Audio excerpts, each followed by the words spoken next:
Coming up on the next episode.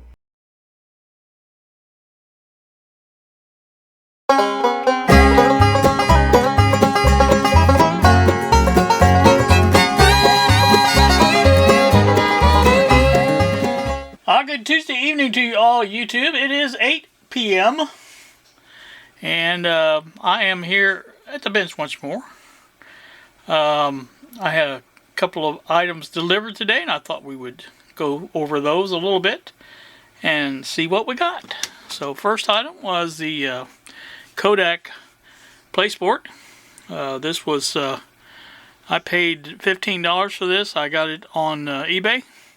It was a make offer with a bid. Usually on the bids, you don't really get much of an opportunity on the make offers because I think they expect you to make an offer bigger than what they're asking. I don't really know about that, but some people actually use it like it's intended. This guy did. I gave him an offer less than his opening bid, which was I think $21 or something like that.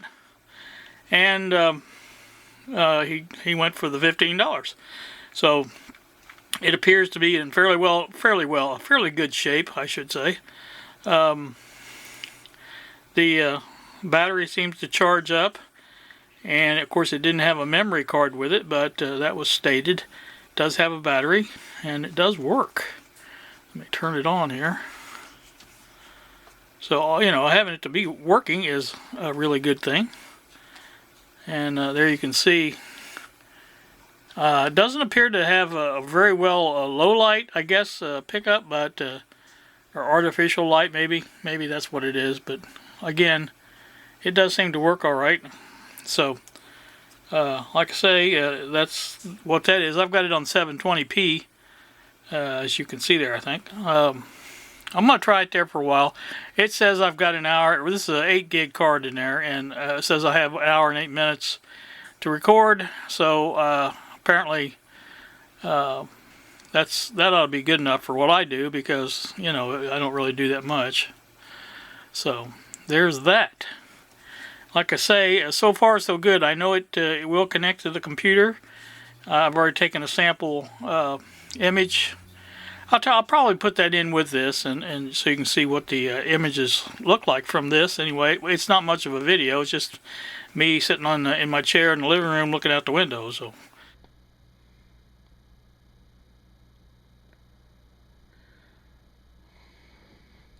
good afternoon, YouTube. Here with you on this Tuesday. I keep thinking it's Monday because it's the first day of the week, really. But we had a holiday yesterday, so that was good. Everybody needed a holiday, I'm sure.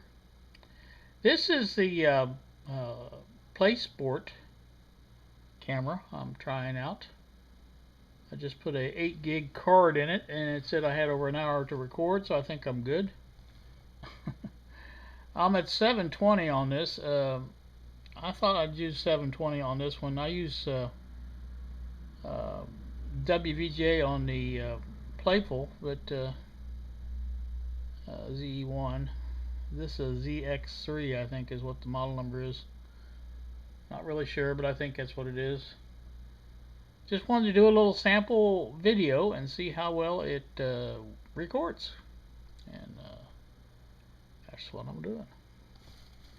See the computer screen there. It's nice in full bloom. So I think that's going to do it. Alright. So that's what that is. And again, I was happy to get that. Arrived in good shape. The second item, now everybody hold their enthusiasm for this, but this is the Little Bastard Little Bastard radio. Now I kind of figured why it was called that, because it is very small.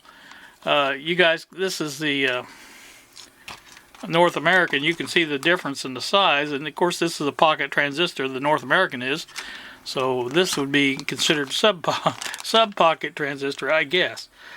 But it is, let me get it out of the bag here. It is a small one, and I didn't try it out yet. I haven't put a battery in there like that, but it supposedly doesn't work, and Nice shape, really, other than this one little spot. You know, after I seen this problem with the North American, I'm going to try something. I don't know how well it will work, but I'm going to put some sides on here. I don't know if I'll use tape or what, but some kind of something or another like that. And I'm going to see if I can't melt some plastic to go in this spot and fill this up. And you know, it doesn't matter what color, I can always paint it. But I just want to see how well that'll work. I may take my grinder and grind out just a little bit more and get a good surface on it. Good plastic, you know, this has got dirt on it, I'm sure, but I might try that and see. Has anybody out there tried that? Let me know if you have. I'm just curious because I think that would work. I thought about Bondo, but Bondo is a little bit difficult to work with. I mean, it's not impossible, obviously, but, you know, at the same time, I think the plastic idea might work pretty good. And I'm going to give it a shot. We're going to see. So, you know, it'll be something we can try out on this, because this really doesn't much matter about that. I did work on that today. I do have some of it mapped out. I'm going to put up a screenshot of that. Now, that's what I've got so far with this board here. And this is basically what I've got showing from basically here to here. And a couple items I'm not totally sure about is these two items here. This is actually a diode.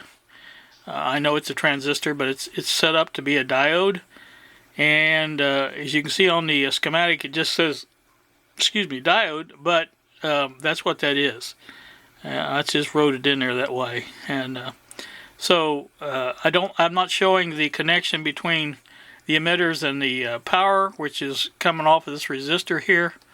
But I've got to connect those two, and the emitter from both of the push-pull transistors and to that one resistor, and that should power those. And that should make this work. I've got to do some double checking of this transformer, because I'm not really sure if it's good or not, because it doesn't seem like I tried the output here and it didn't give much of an output on the speaker, as I recall. Another thing I wanted to show everybody, and I took a picture of it. Can you see that? I know you can see that right there. There's another one over here. This has been worked on before. That proves that, because, you know, people have left their mark, I guess is what you would say. And I knew it had been worked on, but, you know, sometimes you like a little confirmation, and that's what that is. It's confirmation, because somebody's put little pins like I've been doing. I've been doing the same thing with the pins to connect to different points, as you can see. But so I know somebody else has been doing that as well. And so this, you know, no telling if they're the ones that put this long lead in. Now, the long lead, I figured out, was to connect those two emitters to the power, and that's why it was working. And so that's what that was for. I'm not saying that's how I'll do it, but that's how they did it, and that's how it was working. So that much we know for sure. So anywho, that's that. Again, like I say, let me open this up. I want to show you the inside of this. Strange on the inside. I won't say as far as being a little bit different. It's obviously really compact in there. I don't really see. I see one screw there. That's really the only screw I see. That looks like it goes into the speaker. Not really sure how this comes apart, but I'm sure it will become evident as time goes by. I might go ahead and put because this is not supposed to work. Of course, now you know how things are that I get in the mail, or that they're not supposed to work. Sometimes they work. A fellow that sold this said that he had recapped it, but that it did not work. I'll turn this off. Oh, it was off. Okay. So, well, let's find out if it does or doesn't. Will it or won't it?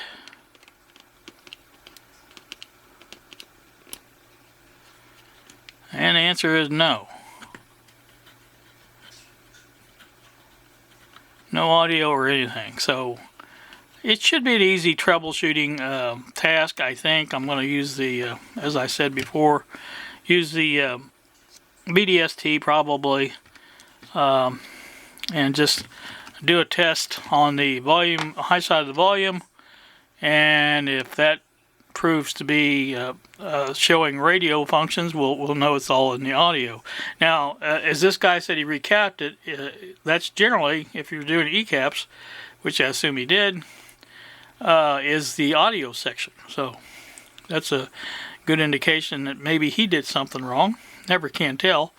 Not saying he's a bad person or anything like that. I'm just saying it's a possibility that he didn't do a good job of it. Or, there's always a possibility that somebody before him had done something to it, and he thought he was fixing it by putting new caps in. Of course, that didn't fix it. Anybody who watches Shango 066 will know that he's not a big fan of just recapping a transistor radio like this. He likes to find out the problem with it first, and that's a thing good. It's a good thing to do. I mean, it's a good habit to be in, because that way you learn more. I mean, anybody can replace caps, and then if the radio works, fine, but you don't really know what caused the problem. 9 times out of 10, it is the coupling caps that cause the problems. They go open, and they don't pass the signal anymore. So that's usually what happens. But again, that's a really tiny radio. I was telling Bill that if I could do this after supper. I don't know about anybody else's, but my age. But when the eyes get tired in the evening, you just don't see as well as you do when they're bright and clear in the morning. And that's the way I am anyway. And like I say, that's just how that works for me. So I may do some searching on this to see if I can find how to get this apart. And like I say, it's not loose in there at all, so that means that I know that screw's going to have to come out. I'm almost 100% certain of that. Let's just take it out. Yeah, it's loose.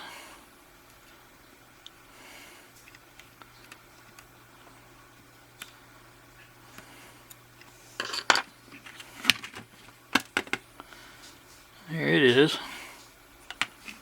Now, does that loosen it up enough to... Whoa, there you go. That does loosen it up a bit. Obviously, there's something else. Now, it looks to me like this maybe slides underneath these places on the side of it. Maybe it will slide down. I don't know. Just a guess. But, oh, it's actually coming past those. I can see it now.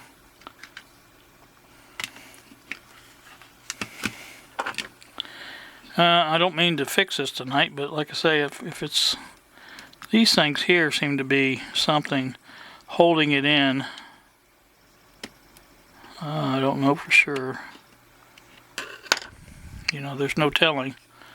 Could be the knobs. I don't know. Now, I know on the little global radio, this thing here has to come off, and you have to take the knobs off to get the chassis out. That's the way it works. So this may be the same thing. Now, there are screws on the side here. I don't know if you can see those. I didn't know if that would have anything to do with anything, or if they were just decoration or what, but they may have something to do with it. Obviously, it does not want to come out here without the bottom is loose, but not the top. Of course, you got a, what do you call it here, that may not, may be holding something as well. So we'll just have to do some more investigation on that and find out. But again, that's a good look at the radio and the camera. So, like I say, I'll include the footage from the PlaySport. ZX3, I believe, is the model. And that's going to be a good one because, like I say, I need something to back up my my ZE1 just in case something happens to it. You never know. People have problems with them, and it's an old camera, so you just never know. So again, this has got capabilities of 3 meters waterproof. Now, the way I understand it, you have to enable something in the settings before you put it underwater. Not really sure why, but that's what it said in the instructions anyway, so I may have to think about that a little bit more. I really don't care about it because I'll never use it underwater. I just wanted to see if it would work.